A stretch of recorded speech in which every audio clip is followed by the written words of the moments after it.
Well, this is the Kimmeridge.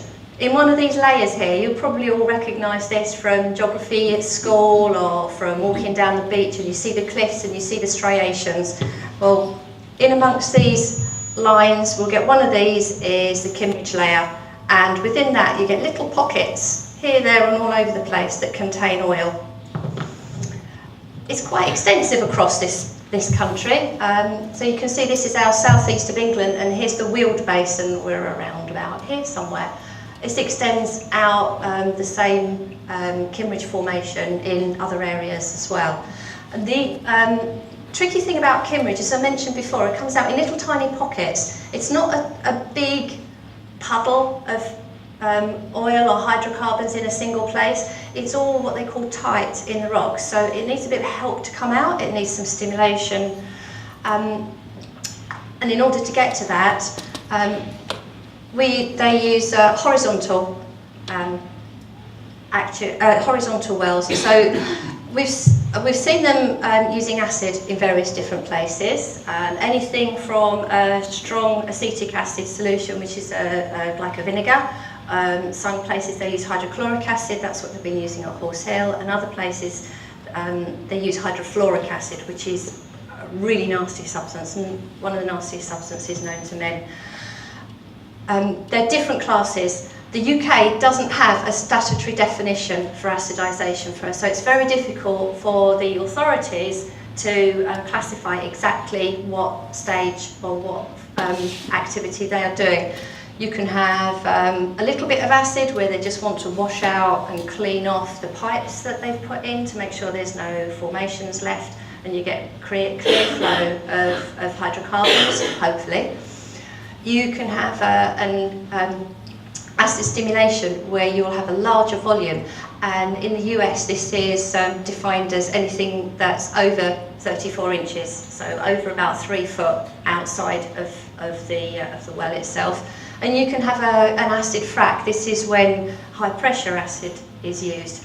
But bear in mind that whenever you use acid, when an acid works on the rock, neutralises the limestone, it creates gas. And when something becomes a gas, its volume increases by 32-fold. So you're increasing the pressure within that naturally by changing from a liquid into a gas. So because I've said it's very tight, it's in little tiny pockets, and you have to use this stimulation. So you can, if the mic's really bad, put your hand up and I can swap over to shouting. So each of these is a well pad, and each of these well pads will have a number of wells coming from them. At Horse Hill, they're planning to have 7 wells drilled from one well pad, and each of those will go out horizontally. You can only go to a certain distance horizontally, so then you need to have another neighbouring pad. So this is what you see in America, where you have wells going down and then coming out. So you need one on the other side to come down and come out, so that you can stimulate the whole of the area. We've seen it happen in the USA, and a similar aerial photograph from Australia. So one thing that UKOG has said, that the protesters made trouble for them, because they say that the protesters misinterpreted Stephen Sanderson saying back-to-back wells. He tried to clarify by saying back-to-back wells within a well pad, and saying that the Horse Hill protectors meant the whole of the Horse Hill area. They didn't mean the whole of Horse Hill area, they meant the whole of the Weald. This is the number of licences that UKOG hold over the Weald Basin. So it's right the way over West Sussex here, we've got Gatwick here, and then all the way over and down to the Isle of Wight. So they will be looking to exploit the hydrocarbons across the whole of that area. Now, the other interesting thing with the stimulation of wells is that the life of the well, you probably can't see it at all from there. Sorry about the very small print. This is a mid-case scenario of the decline of a well over a lifetime. So if you're beginning with getting 350 barrels per day, 350 barrels of oil per day, it's about 220 barrels per tanker. So that's, say, a tanker and a half of oil per day when they first start off. within 9 years, you've lost 90% of that output.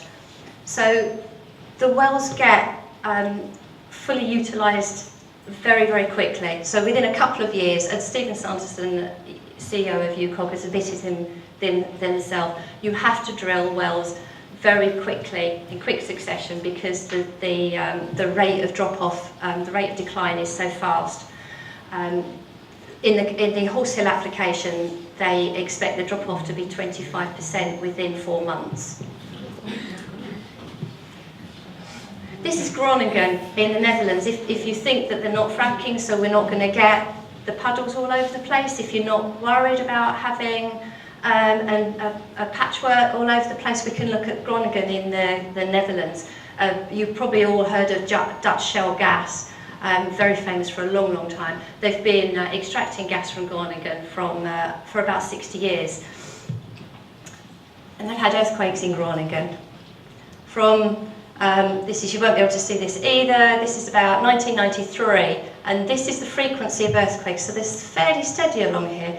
And then as the extraction of gas goes up, you'll see it's massive increase. This is only 2015, I couldn't fit the rest on because it made it skew too much, but 2018 was right up here, and at that point the Netherlands government decided that enough was enough. They were going to stop fracking. Well, it's not fracking, it's similar to fracking, but gas exploitation within the Netherlands. So they will be reducing it by 75% by 2023, and then completely as soon as possible. Obviously, Dutch shell gas, they provide a large quantity of gas for lots of countries. It's a really big operation too. So to cut it immediately would mean that everyone got very cold very quickly. So they have to phase it out. I won't go into this, but this is, you can find this on the internet if you look for Groningen earthquakes or Groningen oil exploration. You'll see there's been a massive number of houses. So 60% of houses have been damaged by earthquakes in Groningen. There's about 60,000 homes within the earthquake zone.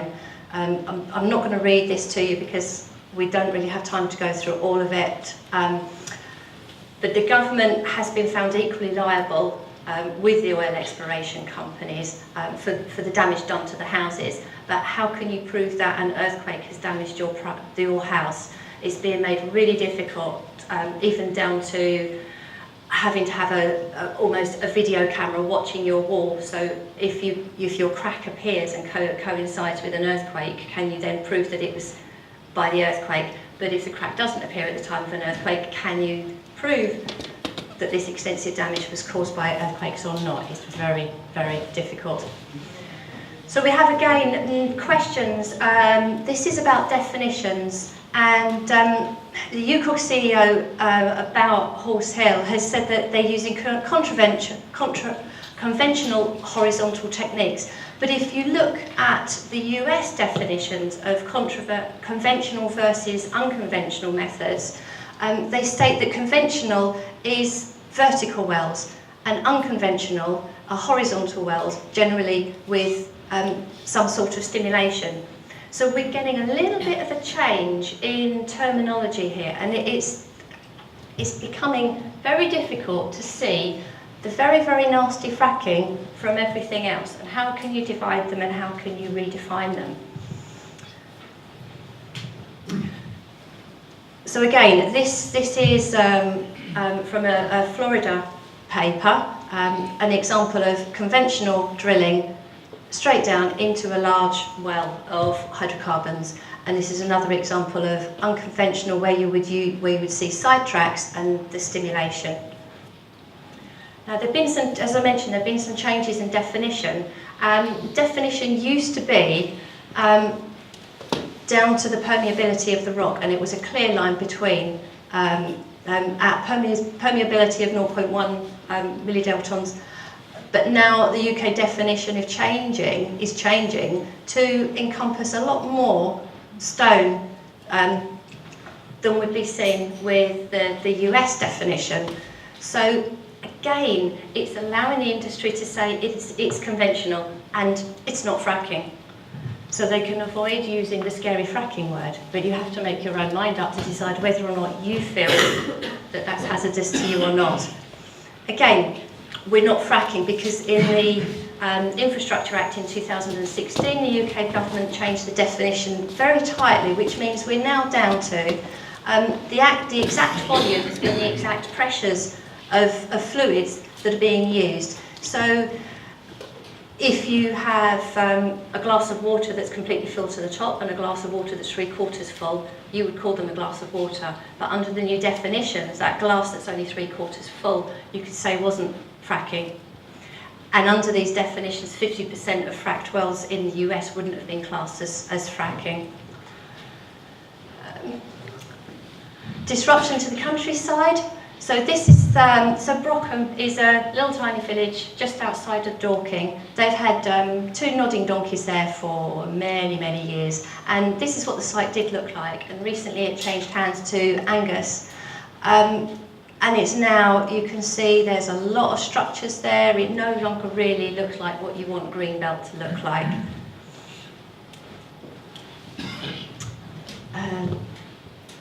Okay, this is Horse Hill. This is the well site here, and as I mentioned, they're now at the position where they have done extended well testing on vertical wells, and they've got an application. They've got an approval to do a sidetrack. They're now currently put in a planning application to drill another 4 wells, so 7 in total. 1 water reinjection well, and this are the sidetracks. They want to come out under this. Whole area here. It's approximately a mile radius, something along that order. So you can see they're really creeping into the urban conurbations. There's actually a brand new housing development up here called Westvale Park, of 1,500 houses now. So this is the area that 1 well pad is going to be extracting oil from underneath. This is an aerial picture of the same site. If you like the air to be clean, this is the gas that they're venting. They vented gas when they did the first flow test. They're now flaring gas. And in the current application for 25 years of oil production, they want to produce 140,000 tonnes of CO2 from diesel generators alone that they'll be using on site to power their equipment. And yet in the application they also say that any gas coming out during production, they're going to use that to create electricity, and any excess is going to go to the grid. But it's very difficult to see a clear picture of one dovetailing into the other. There seem to be an awful lot of inconsistencies. So will any benefits come to the local area? If you think, oh, well, I can tolerate that, I can tolerate it because we want to jump in our cars and drive around, it won't be that bad, we'll get some taxable income. Well, if you look at the Eurostat figures, Groningen it's the highest wealth generating region within the EU, but despite this massive wealth generation, it is one of the poorest provinces of the Netherlands. So the money doesn't stay where it's generated. Tax will go to central government and will be spent for the benefit for the whole of the country. There's supposed to be some local funding that would need to be really strongly regulated to make sure that it happens. You might think, well, maybe there'll be a bonus of getting some jobs, getting a nice new lot of jobs in the area. Well, if you're looking at building a hydrocarbon plant that's going to extract and produce, those people building and generating that are going to be highly skilled, technical, experienced staff. They're not likely to be locals from Dunsfold, they're not likely to be locals from Horse Hill. There'll be people that come in from other parts of the country, other regions, the Middle East, maybe Aberdeen, where there's the big offshore oil industry. In the Horse Hill application, they estimate 30 temporary full-time equivalents overall. In the auditor's report, they estimate 20 skilled staff plus security staff. During production, the site will be unmanned. What about damage to the roads? Would the damage, even the damage to the roads, would that be covered by the tax that comes into the local area? Well, this is a picture of a tanker. This is one of the investors that took this picture of a tanker driving into site. This is the site. We're on a narrow country lane. The large vehicles and tankers cannot make the circle to get into sight. So the verge is driven on, the verge is destroyed and damaged. That's ongoing damage. For 25 years. So we really feel down at Horse Hill that we are a real world experiment. So the process that is being applied for, the process that they want to do, it's really thinly defined in the planning applications. It's really difficult to find out exactly what's going on, to get reassurance that we will be safe. Locals have been affected by being in the area. People running past the site on the public footpaths have had impacts. Horses at the local stables have been have had runny noses. There's sheep and cattle grazing in the local fields. Who is going to monitor the milk and the meat produced from those animals to be sure that there aren't any chemicals coming either out into the air or coming up through the water table and substructure underneath, to ensure that those products are still fit for human consumption? Thank you.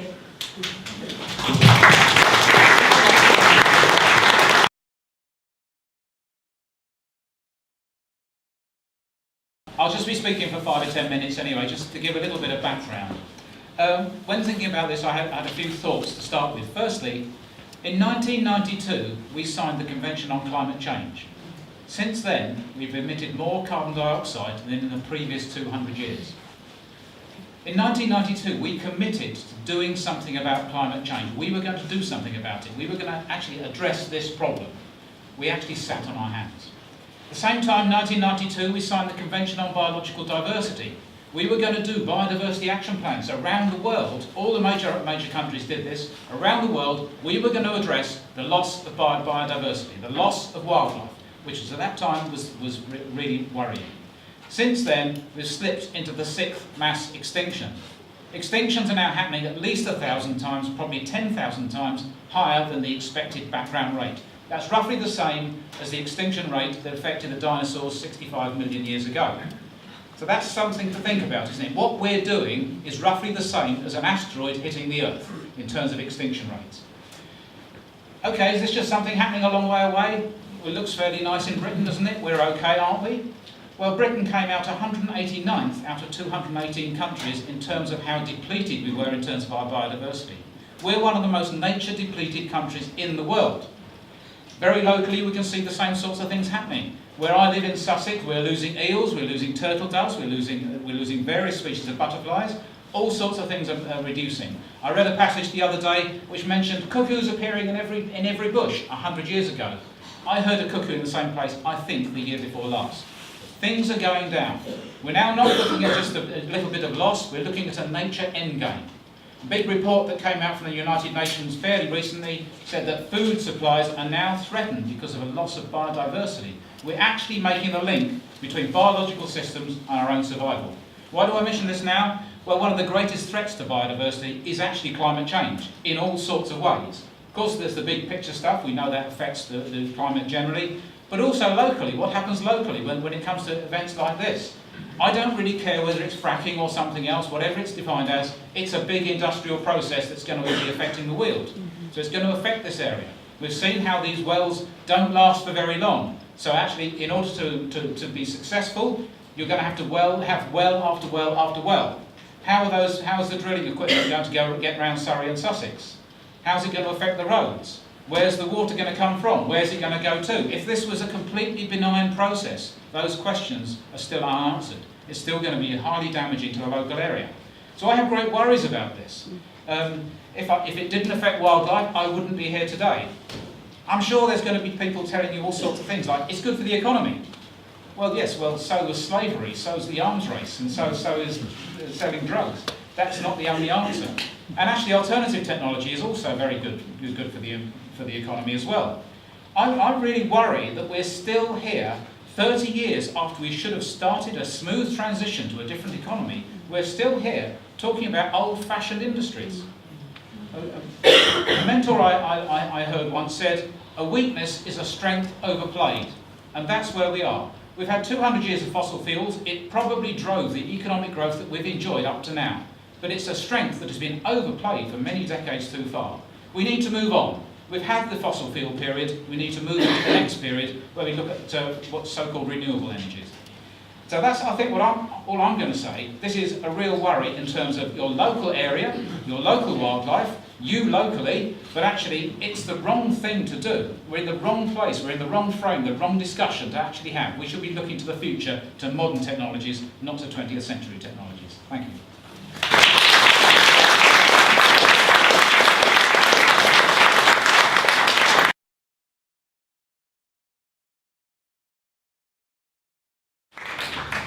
If it's okay with you, we'll move to our final speaker so there's more time for discussion both as a group and in different groups, because I know some people prefer to ask questions in smaller groups. So Nichola Peel, we've already heard a little bit from her about her chemical list. We'll give you a bit more of a macro view of some of our concerns. Yeah. And I think all these questions and all these points we all have. And it's like, of course, the people that are standing up and doing the research ourselves in our own local village, because we have these questions and we want them answered. No one's paying us to do this. We do it in our spare time. We spend huge amounts of hours of just reading through these documents. Nobody's actually funding us to look into it. I think that's it's kind of important that we all just do our own research and find out actually what they are doing. And it's a huge area what we're looking at. And for me, because I seem to have a history of wherever I move, the oil industry seems to follow me. And so I've decided not to move anymore because it's like the third time now. And since 2000, I've actually been working in the Ecuadorian Amazon. And that's where really most of my life's work has been. And that has been because of the oil industry. And most people are totally blissfully unaware that the worst oil spills on the planet are in the Amazon. The highest childhood leukemia is the indigenous children of the Amazon. And that's no backwater oil company, that's Texaco. These large oil companies do the same as what we heard in the Netherlands. They come in and say, we're going to really benefit your local community. But they stay the poorest communities in these areas where there's massive oil exploitation. And I've seen this over and over, and sadly I have seen many rivers running black from oil spills. It's not rare, incidents are not rare. I think most of us know about the Gulf of Mexico and Deepwater Horizon. The environmental assessment report was a no-risk well. I think most of us know what happened with that spill. The environment regulations can say it is no risk. I see UKOG's press release that went out, where again they talk about this is no risk. How can you possibly say it's no risk? I've also got another document here, which anyone that's interested to see the incidents between 2013 and 2016 in the UK. This is a list of some of the incidents that's been happening around the country. And again, we don't actually hear of incidents, but they happen and they're not rare. We're called, well, I know they've called me all sorts of names. And, I'm a scaremonger and all sorts of things. And, I just see this quote from David Attenborough, and I wouldn't call David Attenborough a scaremonger. I'd call him a realist. And he says, climate change is our greatest threat and could lead to the collapse of our civilization and the extinction of much of the natural world. That's David Attenborough. We could be looking at a collapse of our civilization and the extinction of much of the natural world. So do we just say, okay, we are addicted to fossil fuels? Like any addiction, whether that's drugs or alcohol, do we keep just having another shot? Do we keep saying, yeah, keep on drilling, keep on drilling? We have to move into the ecological age. There's a case at the moment over in the US 21 young people. It's called the Juliana versus the USA. This case is 21 young people against the United States of America saying that to all new fossil fuel extraction must be stopped as it is their right to a stable and safe future.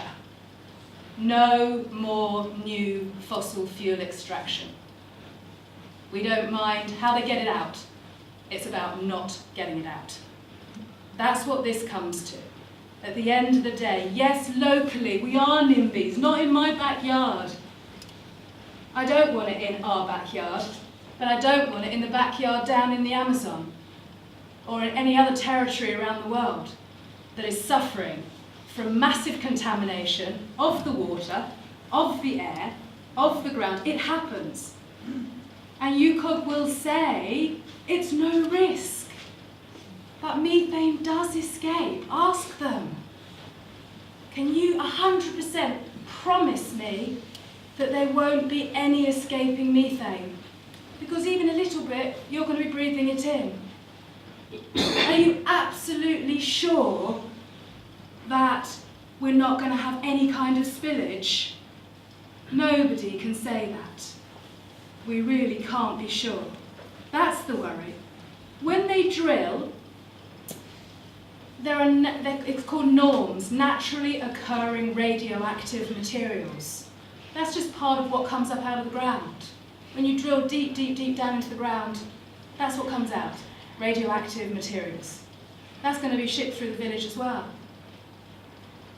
So there's all sorts of, we're bringing up all sorts of things. And I think it's really important that we start questioning them. What are they doing? Do we really believe them? Sadly, I don't, because I've had 19 years of watching their behaviour. And I wish I hadn't seen what I had. But now I have a responsibility to tell other people. We've just formed the South East Climate Alliance. And it's amazing. It was kind of a meeting like this a couple of weeks ago in Horsham. And I thought, okay, there's lots of people that are worried about climate change. But what are we doing? We're just doing the same thing. So we said in Horsham, anybody that's interested, come along. 3 times we outgrew the room that we booked. 127 people turned up, and we formed the South East Climate Alliance, SECA. There's a sign-up sheet on the back if anybody is interested to know what can we do. There's no point talking about what we don't want. So I don't like the signs, like no fracking. It's like, let's say yes to renewables, yes to clean air, yes to fresh water, yes to the ecological age. We have to move on. And so it comes to, whether there is going to be more earthquakes. I recently met a gentleman that works in the fracking industry in America. His job is actually working on re-injection. And he sent me a YouTube video, because I told him what was happening with the drilling around here. And it's a little tiny YouTube video, and it's amazing. It's in Pennsylvania. And it shows how there'd never been earthquakes before. And then they say that you get a little tiny tremor, which is hardly perceivable. But as they start re-injecting more waste down the holes, these earthquakes start getting bigger and bigger and bigger and bigger. And it can be totally correlating with the drilling. We have plenty of evidence that shows that, yes, this is what's happening.